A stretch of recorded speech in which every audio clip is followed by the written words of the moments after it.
नमस्कार मित्रों, मैं आशीष शंकर एक बार फिर अपने YouTube चैनल सफर सोने से शिखर तक पर आपका हार्दिक स्वागत और अभिनंदन करते हैं। आज हम फिर अपना एक दूसरा वीडियो लेके आए हैं इटावा केस में, जहां पर ब्राह्मण बनाम यादव इसमें राजनीति चल रही है। अखिलेश यादव जी अपनी रोटियां सेक रहे हैं, भाजपा सरकार अपनी रोटियां सेक रही है। सच्चाई से किसी को पता नहीं है, लेकिन मैं सिर्फ इतना कहना चाहता हूं, ध्यान से सुनिएगा। अभी हम सोशल मीडिया के माध्यम से सुन रहे हैं, देख रहे हैं कि तमाम चैनलों पर डिबेट हो रहा है और डिबेट में यह बताया जा रहा है कि यदि कोई विद्वान व्यक्ति है तो क्या वह भागवत कथा नहीं कर सकता है? क्या वह कथावाचक नहीं हो सकता है? जनाब, बिल्कुल हो सकता है, लेकिन मेरे प्रश्न का उत्तर दीजिए। बिल्कुल हो पाएगा, आप कीजिए, कोई रोक नहीं रहा है आपको। आप जनाब बिल्कुल कीजिए। यदि विद्वान व्यक्ति किसी भी जाति का हो, यदि विद्वान व्यक्ति कथावाचक हो सकता है, विद्वान व्यक्ति सत्यनारायण भगवान की कथा कर सकता है, तो जनाब क्या वही विद्वान व्यक्ति अगर वो चमार समाज से है, वो शूद्र समाज से है, तो क्या वो किसी की शादी ब्याह नहीं करा सकता है? क्या आपके घर बहन बेटी की शादी ब्याह कौन करा ले? उससे नहीं हो सकता है? बिल्कुल होना चाहिए। दूसरी चीज, यदि विद्वान व्यक्ति किसी भी जाति से है, चाहे वो शूद्र से है, चाहे वो वैश्य से है, चाहे वो यादव से है, चाहे वो चमार से है, चाहे वो खटिक से है, चाहे जिससे है, तो क्यों आपके यहाँ जब औलाद का जन्म होता है तो आप उसको 27 में 27 ब्राह्मण के रूप में 27 यादव चुनिए, 27 ब्राह्मण के रूप में 27 शूद्र चुनिए, क्यों नहीं चुनते हैं? दूसरी चीज, यदि विद्वान लोग बुलाइए ना, यदि पढ़े लिखे विद्वान जब आपके यहाँ बरही संस्कार हो तो 12 लोगों को विद्वान बुलाइए, उनको खिलाइए, उनका पैर छुइए। क्यों नहीं करती है समाज? बोलो क्यों नहीं करती है?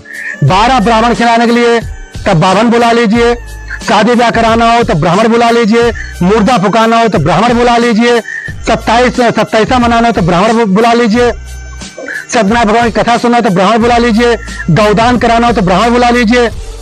और केवल कथावाचक में ये विद्वान लेने आ गए, आप ब्राह्मण विद्वान नहीं रह गए। बिल्कुल कीजिए, हम समर्थन करते हैं किसी भी जात किसी भी धर्म का। यदि व्यक्ति विद्वान है तो उससे कथा होनी चाहिए, उससे भागवत होनी चाहिए, उसको 12 ब्राह्मण की जगह 12 शूद्र खिलाइए, 27 ब्राह्मण की जगह में 27 यादव खिलाइए, उनका पैर धोइए, उनको रोली चंदन लगाइए, और आप मुर्दा फुकाने के लिए उन्हीं को बुलाइए। क्यों नहीं बुलाते हैं? उनको बुलाया जाए। आप अपनी बहन बेटियों की शादी कराने के लिए, गठबंधन कराने के लिए आप एक चमार बुलाइए, एक आप यादव बुलाइए, एक आप खटिक बुलाइए, किसी बुलाइए, वो बस वो पढ़ा लिखा हो उसको बुला लीजिए। किताब से ही तो पढ़ के बांस देना है, तो किताब से पढ़ के तो हर व्यक्ति हर जात का बांस देगा।